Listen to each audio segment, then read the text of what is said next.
కొత్త సంవత్సరం కొత్త హీరో పరిచయం కాబోతున్నాడు. అంత ముందు రోజు ఏమో సుమా గారు అబ్బాయి వచ్చాడు, ఇప్పుడు సునీత గారు అబ్బాయి వస్తున్నాడు. సరే, ఎలా ఉండబోతుంది సర్కార్ నౌకరీ టైటిల్ చాలా బాగుంది. దాంతోపాటు ట్రైలర్ అయితే చాలా యూనిక్గా ఉంది. డైరెక్టర్ గారు కూడా ఇక్కడ ఉన్నారు, హీరోయిన్ భావన ఉంది. హాయ్ సార్, ఎలా ఉన్నారు? సార్ నమస్కారం. హాయ్ హాయ్ ఆకాష్, ఏంటి ఏమన్నా టెన్షన్గా ఉందా? లిటిల్ బిట్ ఏమన్నా?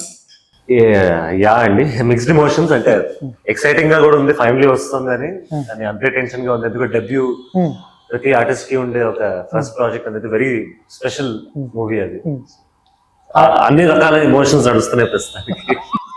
చూసారా ఫస్ట్ కాపీ? డైరెక్టర్ గారు చూసారా? చూసారండి. వీళ్ళకి చూపించారా? అందరికి వీళ్ళకి చూపించలేండి. కొంచెం ఇండస్ట్రీలో పెద్దలకు రాఘవేంద్ర గారు సినిమా అంటే ఇండస్ట్రీలో పెద్దలకు కానీ లేకపోతే సునీత గారికి కానీ వీళ్ళందరూ చూపిస్తారు. వాళ్ళకని చూపించారా? పెద్దలు ఇండస్ట్రీలో ఆల్మోస్ట్ పెద్దలందరికి అన్ని ప్రొడక్షన్ హౌస్ లకి సినిమా చూపించేసామండి. అందరి నుంచి రిజల్ట్ ఏంటి సార్? చాలా మంచి రిజల్ట్ వచ్చింది సార్. పెద్ద ప్రొడక్షన్స్ ఒక 2 ప్రొడక్షన్ హౌస్ నుంచి నేషనల్ అవార్డ్ రేంజ్ సినిమా ఇది అని ఆకాష్ గారికి కూడా మంచి కాంప్లిమెంట్ ఇచ్చారు. సో నాకు మంచి కాల్స్ వచ్చినాయి, నెక్స్ట్ ఏమన్నా ఉంటే కూడా రండి విందామని కూడా అన్నారు. సో రాఘవేంద్రరావు గారు, నేను సెన్సార్కి వెళ్ళినప్పుడు సెన్సార్ వాళ్ళు మేము వచ్చేదాకా వాళ్ళు వెయిట్ చేశారు. వాళ్ళు సర్టిఫికేట్ ఇచ్చి వెళ్ళడమే కాకుండా మేము వచ్చేదాకా వెయిట్ చేసి, అంటే మీరు డబ్బుల కోసం తీస్తారు సినిమా, బేసిక్గా తీయొచ్చు, దానికి కూడా ఎవరు మిమ్మల్ని ఏం క్వశ్చన్ చేయరు, లేదా లవ్ స్టోరీలు తీయొచ్చు క్వశ్చన్ చేయరు, కానీ ఇంత ఎంటర్టైన్మెంట్ వేలో ఒక మహిళల గురించే కానీ ఒక గ్రామం గురించి కానీ ఒక మనుషుల గురించి కానీ ఇంత మీకు అవగాహన ఉందని మేము అనుకోలేదు సార్. సో గొప్ప సినిమా తీశారు, ఇలాంటివి తీయండి మేము కూడా ఎంకరేజ్ చేస్తామని వాళ్ళు గురువు గారికి నాకు చెప్పడం అనేది చాలా హ్యాపీ థింగ్. అది ఆకాష్, ఏంటి ఫస్ట్ దగ్గర నుంచి హీరో అవ్వాలనే ఆలోచన ఎక్కడ వచ్చింది? మీ మైండ్ ని డిస్టర్బ్ చేసిన యాక్టర్ ఎవరు? నా మైండ్ డిస్టర్బ్ చేసినట్టు నన్ను ఇన్స్పైర్ చేసింది. డిస్టర్బెన్స్ అంటే ఆ ఏజ్ లో డిస్టర్బెన్స్ 100% డిస్ట్రాక్షన్ మనకి. మెగాస్టార్ గారు, చిరంజీవి గారు పెద్ద ఫ్యాన్ ఆయన. అండ్ మన తెలుగులో చాలా మంది మంచి యాక్టర్లు ఉన్నారు, కానీ ఆయనంత వర్సిటాలిటీ ఇందులో చూడలేదు. అంటే ఆయన ఏడ్చిన న్యాచురాలిటీ, ఆయన నవ్విచ్చే న్యాచురాలిటీ, ఆయన యాక్షన్ చేస్తూ కూడా ఎందుకో చాలా కనెక్ట్ అయిపోతాం ఆయన ఏం చేస్తున్నారు. అలా అవ్వాలని చాలా ఇన్స్పైర్ అయ్యాను నేను basically as an artist. Hero star అనేది జనాలు అప్రిషియేట్ చేస్తే ఆ బిరుదు వస్తుంది, కానీ బట్ ఫస్ట్ నన్ను నేను ఆర్టిస్ట్ గా చూసుకుందాం అనుకున్నా. అండ్ మెగాస్టార్ గారు was huge influence in my life. So చిన్నప్పటి నుంచి ఒక ఇంట్రెస్ట్ ఉండిందండి. అండ్ మమ్మీని చూస్తూ పెరిగాను ఇండస్ట్రీలో నేను. సో ఆ లైమ్ లైట్, ఆ అటెన్షన్ అది కొంచెం నచ్చి ఇంకా నేను ఫైనలీ మమ్మీకి చెప్పేసా, ఇది చెప్పారు. 2 సార్లు చెప్పానండి. ఫస్ట్ టైం కాళ్ళ కొడతా అండి, అది నేను స్కూల్లో ఉన్నప్పుడు. అప్పుడు చదువుల్లో అవ్వట్లేదు, ఈ చదువు ఎందుకు, నేను యాక్టర్ని అవుతా అంటే అప్పుడు ఆ మెచ్యూరిటీ లెవెల్ లేదు కదా. ఒక 9th క్లాస్ 10th క్లాస్ లో ఫస్ట్ టైం చెప్పా, ఇలా ఇంట్రెస్ట్ ఉంది నాకు, ఏం అక్కట్లేదు ఇవేమి అని చెప్తే, అప్పుడు షీవర్లో ఎడ్యుకేషన్ అనేది ఒక లెవెల్ దాకైనా ఒక బేస్ క్రియేట్ చేసుకుని దాని తర్వాత విల్ థింక్ అబౌట్ ఇట్ అనే ఆలోచన నాలో కూడా she put that thought in me basically. ఇంకా ఫైనలీ అండర్ గ్రాడ్యుయేట్ అయిపోయింది అది. అండ్ అండర్ గ్రాడ్యుయేట్ తో పాటు నేను డాన్సింగ్ మొదలెట్టాను. స్టేజ్ మీద ఎక్కువ ఉండడం అలవాటు అయింది, జనాలతో ఎక్కువ తిరగడం, మాట్లాడడం అలవాటు అయింది. సో ఒక రకమైన ఏదైతే కాన్షియస్నెస్ ఉండకూడదో యాక్టర్ కి, ఆ ప్రయత్నాలు చేస్తూ వెళ్ళాను నేను.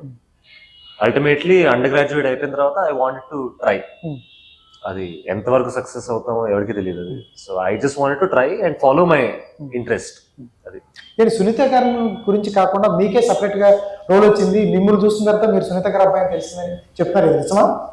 డైరెక్టర్ గారు మీ సెలక్షన్, మిమ్మల్ని సెలెక్ట్ చేసిన తర్వాత రాఘవేంద్రరావు గారికి తర్వాత తెలిసిందట కదా మీరు సునీత గారు అబ్బాయి? లేదండి, నేను ముందు రాఘవేంద్రరావు గారిని కలిసారా? మరి ఇంటర్వ్యూలో అట్లా చెప్పారు. ఇక్కడ స్టోరీ ఏంటంటే ఫస్ట్ మా ఇద్దరు మీటింగ్ అయింది సార్. ఓకే. సో ఒక కాఫీ హౌస్ లో కలుసుకున్నాం ఇద్దరం. ఒక మ్యూచువల్ ఫ్రెండ్ వల్ల, మా ఇద్దరు తెలిసిన ఒక మ్యూచువల్ ఫ్రెండ్ వల్ల కలుసుకోవడం జరిగింది. అండ్ సార్ అక్కడ నాకు ఒక లైన్ చెప్పారు సినిమాది, దిస్ ఇస్ ద ఫేజ్, నేను కూడా looking for opportunities type phase లో ఉన్నా. ఆయన లైన్ చెప్పిన తర్వాత నాకు చాలా ఇంట్రెస్టింగ్ అనిపించింది. అంటే ఇప్పుడు as sir said, commercial movie చేసే ఇంట్రెస్ట్ అందరికీ ఉంటుంది, రొమాన్స్ యాంగిల్ వెళ్ళిపోవచ్చు, యాక్షన్, కానీ ఒక సమాజ సేవ, సోషల్ మెసేజ్ చేసే మూవీస్ చాలా తక్కువ. అది కూడా ఎంటర్టైన్మెంట్ వేలో చూపించేది ఇంకా తక్కువ అనిపించింది, especially in Telugu field.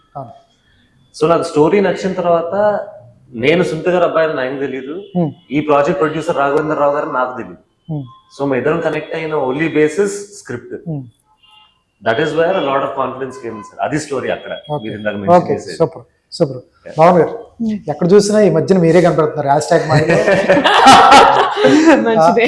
Hash tag మాయలో ఇప్పుడేమో సర్కార్ నౌకరీ బ్యాక్ టు బ్యాక్ వచ్చేస్తున్న సినిమాలు. అవునండి. ప్లస్ స్టేజ్ మీద అందరూ పొగిడేస్తున్నారు మిమ్మల్ని, అద్భుతమైన యాక్టర్స్. అది మీరు చూసి చెప్పాలి. చెప్తారు కదా when it rains it pours అని. సో మాయలో I did it long back. ఆ తర్వాత ఎక్కువ మటుకు థియేటర్ చేశాను, పాకుడ్రాలు అనే ప్లే చేశాను. ఆ తర్వాత I was 2 months I didn't have anything. Place చేస్తున్నామా షోస్ గుంటూరుకి వెళ్ళి అద్దంకి వెళ్ళి అని ప్రాజెక్ట్స్ ఏం లేవు. దెన్ సార్ పిలిచి వి ఆడిషన్ ఫర్ దిస్ అండ్ ఈ రోల్ వచ్చింది. దాని తర్వాత మళ్ళీ ఒక ప్లే చేసాను. దాని తర్వాత మళ్ళీ 3-4 months ఏం లేదు.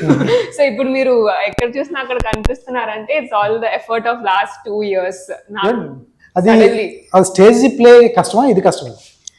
ఇప్పుడు నాకు ఇది కష్టం అనిపిస్తుంది, ఎందుకంటే అది I did it for quite some time. 2019, 2021 3 years almost stage place and 22 almost 4 years stage place చేశాను.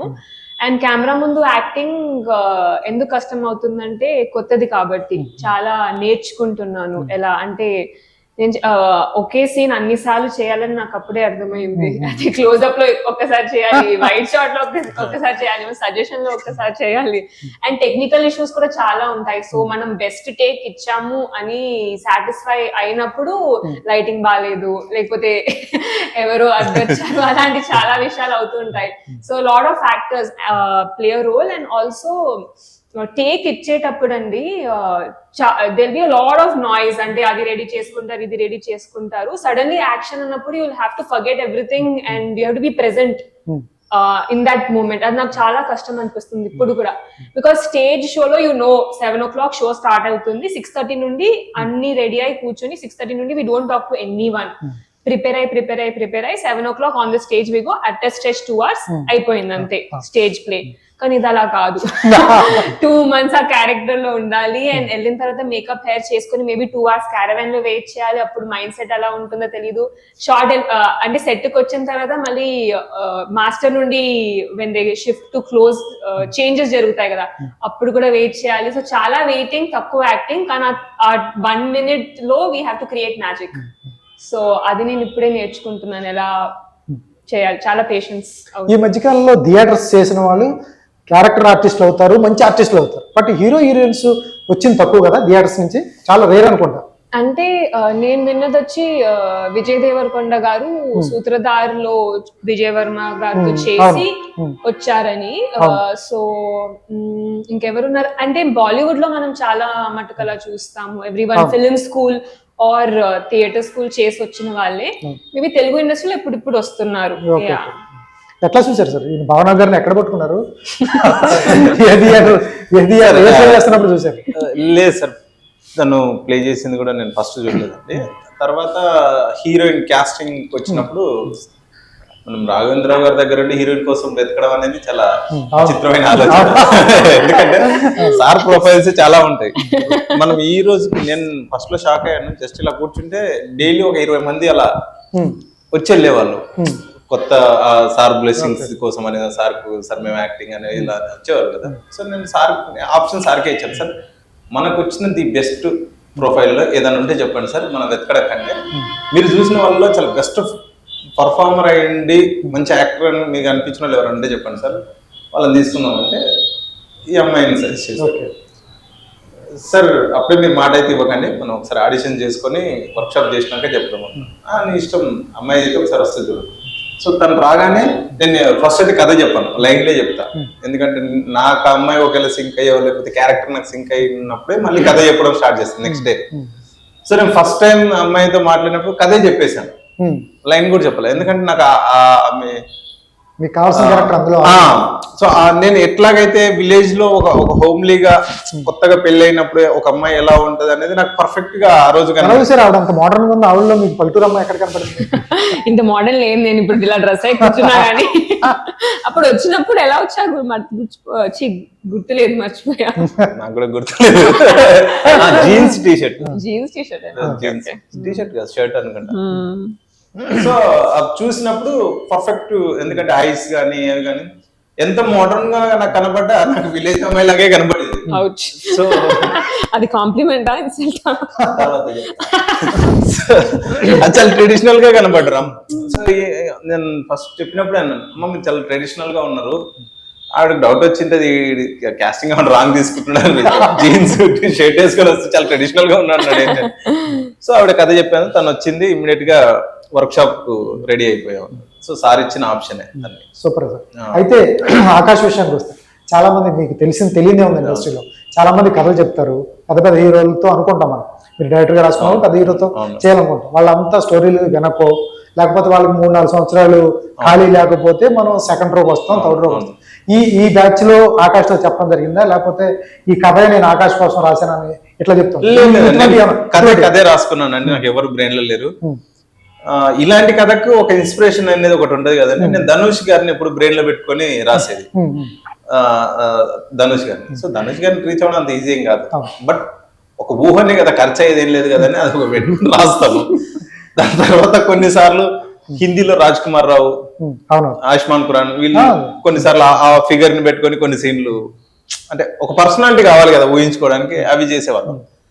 దీని తర్వాత కాస్టింగ్ కి వెళ్దామని ఒక ఆప్షన్ వచ్చినప్పుడు, అంటే పెద్ద ఆల్రెడీ తెలిసిన హీరోలకి వెళ్దామని వచ్చినప్పుడు 2 హీరోలకు వెళ్ళాను. వాళ్ళకు కథలు నచ్చినాయి, కానీ ప్రాబ్లం ఏమొచ్చిందంటే వాళ్ళు కూడా సేమ్ విలేజ్ స్టోరీసే చేస్తున్నారు. అప్పుడు ఈవెన్ నరేష్ గారికి చాలా బాగా నచ్చిందండి, అల్లరి నరేష్ గారికి చాలా బాగా నచ్చింది. కానీ ఆయన ఇట్లు మారేడుమిల్లి అనే క్యారెక్టర్ ఒక టీచర్ క్యారెక్టర్, విలేజ్ కి వెళ్ళి ఒక టీచర్ చేసే క్యారెక్టర్. సో ఆయన చెప్పింది, అరే క్రేజీ స్టోరీ ఇది, నాకేమో అది సిమిలర్ అవుతుంది 2. ఎందుకంటే నరేష్ గారు ఇప్పుడు చాలా వర్సటైల్ గా, అంటే ఎంత మంచి క్యారెక్టర్స్ చూస్ చేసుకుంటున్నారు ఇప్పుడు, చాలా అద్భుతంగా ఉన్నాయి ఆయన సినిమాలు చూస్తే. సో ఆయన ఆప్షన్ ఇచ్చాడు, నేను ఇంకా అదొకటి ఇచ్చేసి సార్ దగ్గరకు వచ్చి చెప్పాను, సార్ కొత్త వాళ్ళకి వెళ్ళిపోతాం సార్, ఇంకా ఎందుకంటే నాకు కథ చెప్తున్న ప్రీవియస్ వాళ్ళ సినిమాలే గుర్తొస్తున్నాయి, నేను ఈ కథను అలా పోర్ట్రే చేయలేము, కొత్త వాళ్ళకి వెళ్దాం అనుకున్నప్పుడు సార్ ఓకే నీ ఇష్టము, కొత్త ప్రొఫైల్స్ చూడు అని. అప్పుడు వీడియోస్ చూస్తున్నప్పుడు ఒక వీడియో ఆకాష్ గారిది, నా ఫ్రెండ్ ఒక అమ్మాయి పంపించింది. సో ఈ ఫేస్ నాకు రాజ్ కుమార్ రావు, ధనుష్, ఆ ఫేస్ కట్లు చిన్నగా సైకిల్ మీద వెళ్ళే పర్సనాలిటీ కనబడింది. ఓకే అమ్మ ఈ అబ్బాయిని ఒకసారి కలుద్దాం అని అంటే, సరే కలుద్దామని ర్యాండమ్ గా కలిసాము, ర్యాండమ్ గా మాట్లాడుకున్నాం. దాని తర్వాత తెలియకుండా మ్యాజిక్లు జరిగిపోయినాయి. మీరు చెప్పిన పేర్లు ధనుష్ గాని, రాజ్ కుమార్ రావు గాని, వీళ్ళంతా పెద్ద పెద్ద పేర్లు, వాళ్ళు మ్యాచ్ చేశాడు అయినా ఆబ్వియస్లీ అండి. అంటే ఎందుకంటే వాళ్ళు ఇది చేయలేదు నాకు తెలియదు కాబట్టి 100% చేశాడు ఆయన. నేను సాటిస్ఫై అవ్వకపోతే 10 టేక్లు అయినా తీస్తా, 100 టేక్లు అయినా తీస్తా కదండి. అంటే నేను ఆ టేక్ ఓకే చేసినట్టు తను నన్ను సాటిస్ఫై చేసినట్టే కదా. సో 100% తను ఇచ్చాడు. ఆకాష్ ఫస్ట్ సినిమా అంటే మంచి రామ్ కాము, హీరోయిన్ తో రొమాన్స్, మంచి 4-5 డ్యూయట్లు ఉంటాయి. మిమ్మల్ని తీసుకెళ్ళాము కండోమ్లు అమ్మటం, కండోమ్లు ఇవి తీసుకొచ్చారు. ఎలా అనిపించింది ఫస్ట్ కథ అప్పుడు? అనిపించింది రామ్ కామ్ తగిలితే బాగుండేది అనిపించింది ఏమన్నా, లేకపోతే ఫ్యామిలీ డ్రామా 3 పిల్లలు ఈ గోల్ ఏంటి అని అనిపించింది? లేదు సార్, అంటే నాకు ఏ స్క్రిప్ట్ లో అయినా కొంచెం కొత్తదనం కనిపిస్తే నేను చాలా హుక్ అయిపోతాను. కొత్తదనం అది ఏ యాంగిల్ అయినా ఉండొచ్చు. ఫర్ ఎగ్జాంపుల్ మనం హిందీలో ప్యాడ్మ్యాన్ లాంటి మూవీస్ చూస్తాం, కానీ తెలుగులో వచ్చినా కూడా చాలా తక్కువ చూస్తున్నాం. అంటే సోషల్ మెసేజ్ తో పాటు ఒక ఎంటర్టైనింగ్ వేలో అలా చెప్పే మూవీస్ మనం తెలుగులో చాలా తక్కువ చూసామని ఆ రీజన్ మీద చాలా ఎక్సైట్మెంట్ వచ్చింది. ఓకే ఏదో కొత్తగా ఉంది స్క్రిప్ట్. అండ్ అఫ్ కోర్స్ ఇప్పుడు సెక్స్ కాండమ్స్ అనేది ఇంకా మనం ఎక్కువ ఓపెన్ గా మాట్లాడుకున్న కొన్ని టాపిక్స్, కానీ ఐ ఫెల్ట్ ఈ ఫిల్మ్ ఇండస్ట్రీ ఈ స్టేజ్ లో ఇప్పుడు మనం ఇంకా ఎక్స్పోజ్ అవుతున్నాం, మోడర్న్ గా ఇంకొంచెం ప్రోగ్రెసివ్ ఉన్నాం కాబట్టి I think for every age group, అంటే నా ఏజ్ గ్రూప్, నాకంటే పెద్దోళ్ళు చిన్నోళ్ళు అందరికీ ఒక అవేర్నెస్ తో పాటు ఒక ఇంపార్టెన్స్ తో పాటు ఎంటర్టైన్మెంట్ కూడా వచ్చే అవకాశం ఉంది ఈ స్క్రిప్ట్ లో. సో ఇది చూసిన తర్వాత చాలా వాల్యూ కనిపించింది నాకు. సో అక్కడ ఆ విషయంలో ఎక్సైట్ అయ్యి నేను చూడడానికి ఎలా ఉంటాను, నేను ఎవరితో రొమాన్స్ చేస్తున్నాను, లేకపోతే నేను ఎంతమందిని కొడుతున్నాను, ఇదేం మైండ్కి రాలేదు. ఎందుకంటే స్క్రిప్ట్ అంతా నచ్చింది నాకు. ఆ కొత్తదనం మీద ఎక్కువ ఫోకస్ పెట్టాను నేను. ఎందుకంటే అఫ్ కోర్స్ నాకు కూడా ఫ్యూచర్ లో నేను స్టైలిష్ గా కనపడే రోల్ కావాలి అనుకుంటాను నేను కూడా. బట్ ఎప్పుడు నేను లాంచ్ నాకు యాక్షన్ లో లాంచ్ అవ్వాలి, లేకపోతే రామ్ కామ్ లో లాంచ్ అవ్వాలి, ఇది ఎప్పుడు అనుకోలేదు sir. I wanted to prove my self as an artist first. అంటే నేను యాక్ట్ చేయగలను అని ప్రూవ్ చేయాలని ఉండేది నాకు. అండ్ ఈయన రాసిన క్యారెక్టర్ లో చాలా డెప్త్ కనపడింది నాకు, where I can prove my self as an actor. That was also very exciting. Sir 80s 90s లో మీరు ఏదైతే ట్రైలర్ లో చూపించారో కండోమ్స్ తో బెలూన్ ఊదుకోవడం ఇవన్నీ, ఇవన్నీ నిజంగా జరిగిన 80s 90s లో. ఎస్ సార్, ఇది ఇవన్నీ మీకు తెలుసా అసలు వీటి గురించి? అది నేను 90s బాన్, అవును, కానీ అది కూడా లేట్ 90s బాన్. రోలంలో జరిగేవి. బట్ 100% ఈ స్టోరీస్ నేను ఫస్ట్ విన్నాం సార్ చెప్పినప్పుడే దట్ ఇలా అయ్యేవి రియల్ లైఫ్ అంటే that gave me more interest. అంటే మీరు స్క్రిప్ట్ రాశారు అనుకున్నా ఇది అంతా నిజంగా కూడా జరిగింది. కాండం వేసుకుని సార్ మనం జనరల్ గా చాలా సీరియస్ సినిమా అని మనం చెప్తున్నాం, కానీ సీరియస్ కాదండి. హీరో అనే ఒక్కడి అంబిషన్ ఒకటే సీరియస్. ఇక్కడ సరౌండింగ్స్ జరిగే విషయాలు ఉన్నాయో అవి హిలేరియస్ గా నవ్వే విషయాలు. ఎందుకంటే అప్పటికి కొంతమందికి నిరోధ్ అంటే కూడా తెలియదు. ఈవెన్ ఆ ఊరు సర్పంచ్ కి నిరోధ్ అంటే కూడా తెలియదు. నిరోధ్ అంటే విరోధులు అనుకుంటున్నాడు. విరోధులు ఎందుకుంటారు, ఈ రబ్బర్ ఏంట్రా అంటాడు.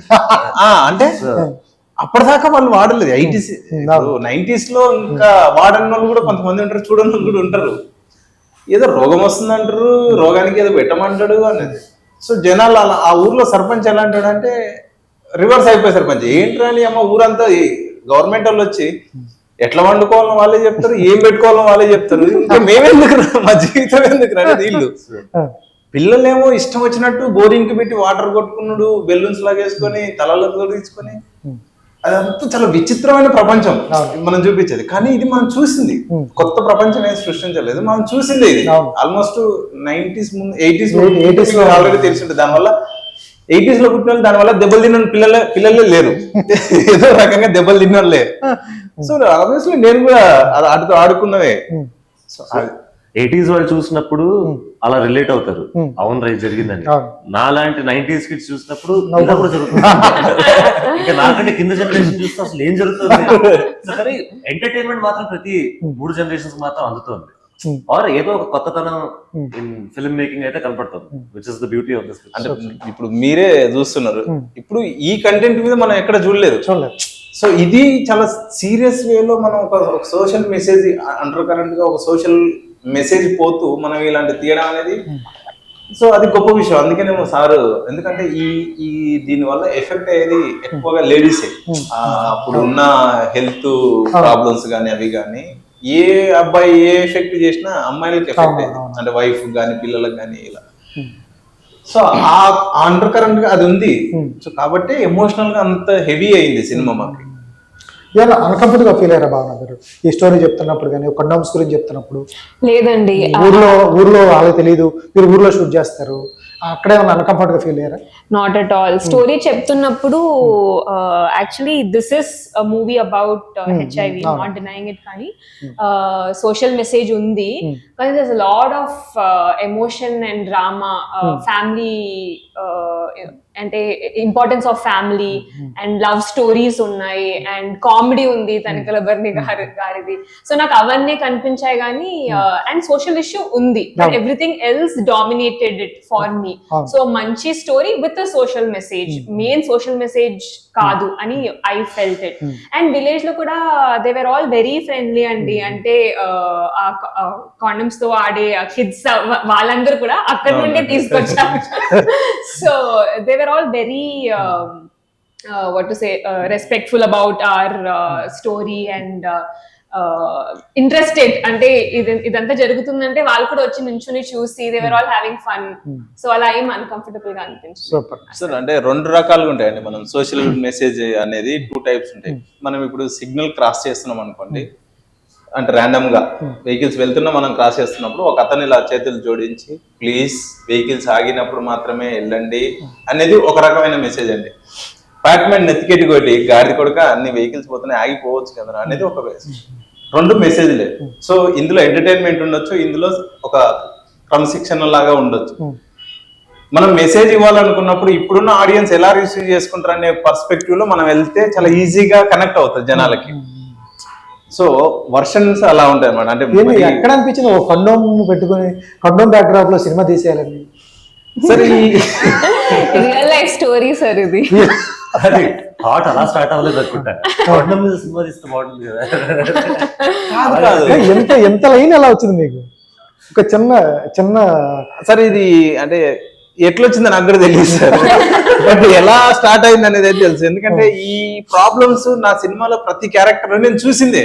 ఆబ్వియస్లీ సినిమా చూస్తే మీరు కూడా చెప్తారు, అరే నువ్వు చూసింది నేను చూసింది కూడా ఇది అనేది కూడా చెప్తారు. సో అలా చూసిన క్యారెక్టర్స్, దాని వల్ల ఎఫెక్ట్ అయిన ఫ్యామిలీస్ కూడా నేను చూసిన, దాని వల్ల ఎఫెక్ట్ అయిన విలేజెస్ ని కూడా చూసినాం రియల్ గా. సో ఇంత ఎఫెక్ట్ అవుతున్నది ఇప్పుడే కాదు, నేను గత 6-7 years 80s నుంచి నేను 88 అప్పటి నుంచి కూడా ఏదో ఒక చూస్తుంటాం కదా, అవి బ్రెయిన్ లో బాగా పడిపోయినాయి.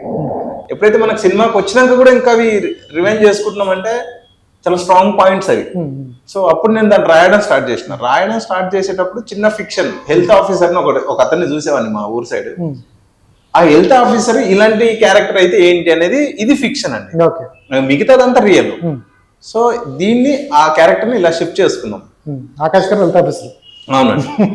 ఆకాష్ గారు సరే, ఆర్టిస్ట్ సెలబ్రిటీ కిడ్ అంటే ఎంట్రీ వరకు బాగుంటుంది, అక్కడికి వెళ్ళిన తర్వాత గోల్డెన్ ఎంట్రీ బాగుంటుంది, రెడ్ కార్పెట్ లో వస్తారు, అక్కడి నుంచి మీరు చూపించాలి థియేటర్లో 100%. ఎందుకంటే ఎంత అయితే హైప్ వస్తుందో ఏం బాగోపోయినా అంతే విధంగా రిజెక్ట్ చేస్తారు. అవును. అటువంటిది ఎటువంటి కేర్ తీసుకున్నారు క్యారెక్టర్ గురించి కానీ, మిమ్మల్ని మీరు షేప్అప్ చేసుకోవడానికి కానీ?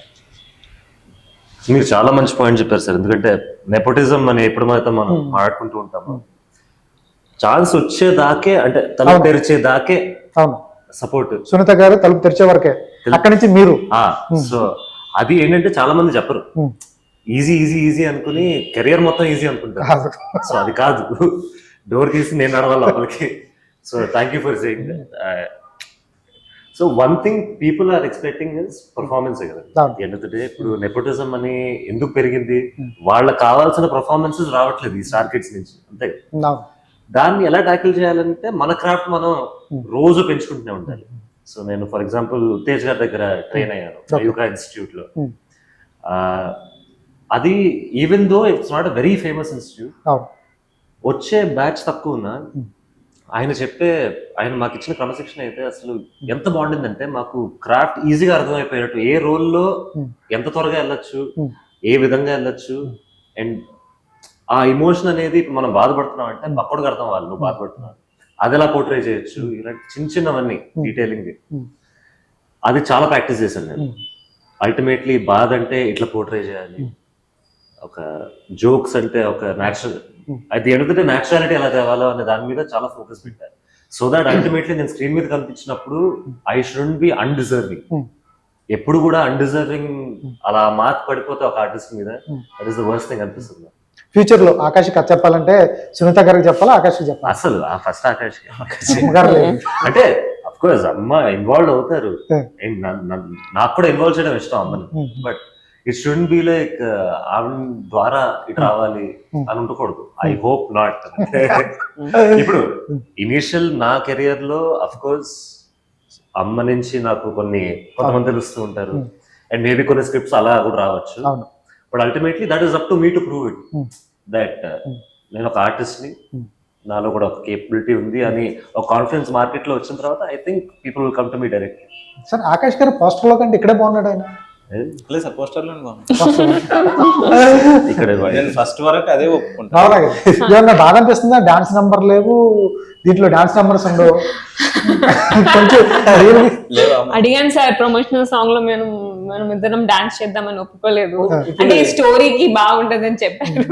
ఇప్పుడు లిఫ్ట్ దగ్గర కూడా చేయమన్నాను కదా నేను, షూట్ చేయాలంటే అదెందుకు లేదు sir. I think for this story justify చేయాలంటే all that is not required. అంటే the story will do good by itself without action sequences, dance numbers అవన్నీ కాకుండా స్టోరీలో అంత డెప్త్ ఉంది. ఐ థింక్ కొన్ని సినిమాలు పడాలండి ఇలాంటివి, ఏ డాన్స్ లేకుండా, ఏ ఫైట్లు లేకుండా, ఏ కమర్షియల్ ఎలిమెంట్స్ లేకుండా. అంటే జనాలకు నచ్చకపోయినా ఒక రకమైన కొత్తదనం చూస్తారు ఇట్లా at the end of the day. So personal గా అంటే హీరోయిన్ గా దీంట్లో పాటలు ఉంటే బాగుంటుంది, డాన్స్ వేస్తే బాగుంటుంది అనిపిస్తుంది యాజ్ ఆర్టిస్ట్ గా. ఆ విధంగా కొంచెం లోపల అదొకటి అడిగింది. లేదండి, ఈ మూవీకి అయితే అనిపించలేదు. No regrets. అంటే ఉండుంటే I think it would not have suited the story. So లేకపోవడమే గుడ్. ఏంటి సార్ రేపు సుమ గారు అబ్బాయిది, తర్వాత మీది ఏంటి సునీత గారు అబ్బాయి, అందరూ ఇదే మాట్లాడుకుంటున్నారు. ఫస్ట్ అది మేము చాలా ఎక్స్పెక్ట్ చేసామండి, ఇది ఒక ఈ 3-4 రోజులు హవా అంతా ఇది మీ వర్సెస్ హిమ్, కానీ అలా ఏం లేదండి. I know him very well. Roshan బాగుంటాడు మీతో? నేను చిన్నప్పటి నుంచి వాళ్ళ ఫ్రెండ్స్ కదండి, మా మదర్ వాళ్ళ అవునవును అవును మంచి ఫ్రెండ్స్ ఇండస్ట్రీ అని చెప్పండి. అవును అవును చిన్నప్పటి నుంచి తను చూస్తూనే ఉన్నాను నేను. And our two movies are like two different worlds. అవునవును అవును అండ్ అది ప్రాపర్. అండ్ నేను ట్రైలర్ చూసిన తర్వాత తనకి మెసేజ్ చేస్తాను, నా ట్రైలర్ చూస్తాను, మెసేజ్ చేస్తారు. సో వాళ్ళు హెల్దీ అండి. నేను అదే కోరుకుంటున్నా, ఆయన అదే కోరుకుంటున్నాడు, ఇద్దరికి హిట్ పడాలి. Super sir. అమ్మగారు చెప్పినట్టు, రాఘవేంద్రరావు గారు చెప్పినట్టు మంచి హ్యూమన్ బీయింగ్ ఆకాష్ అంటే మంచి పేరు తీసుకొచ్చారు. అమ్మగారు చాలా ఎమోషనల్ అయ్యారు స్టేజ్ మీద. Yes, that was very emotional for me also. నేను ఎక్కువ చూపించుకోను మొహంలో, కానీ లోపలంతా అవుతుంది. All the best sir. Thank you sir, thank you. Thank ఆ ట్రైలర్ అయితే అదిరిపోయింది. ఎందుకంటే రాఘవేంద్రరావు గారు ఒప్పుకున్నారంటే మీరు సూపర్ హిట్ అయితే ఆయన ఒప్పుకుంటారు. మీ మీద మార్క్ వేసారంటే మీరు ఇక్కడ దొరకరు. All the best Akash. ఎందుకంటే ఎంతో కాన్ఫిడెంట్ గా చెప్తున్నావు. నేను నా యాక్టింగ్, నా పర్ఫార్మెన్స్ లెవెల్స్ స్క్రీన్ మీద కనిపించాలని చాలా కాన్ఫిడెన్స్ ఉంది. మీలాంటి వాళ్ళు మంచి ఆర్టిస్ట్ అవుతారు. నాకు తెలిసి ఈ సినిమానే ఫస్ట్ రోజే మంచి విజయం సాధిస్తావు. 2024 నీదే. Thank you so much. Thank you.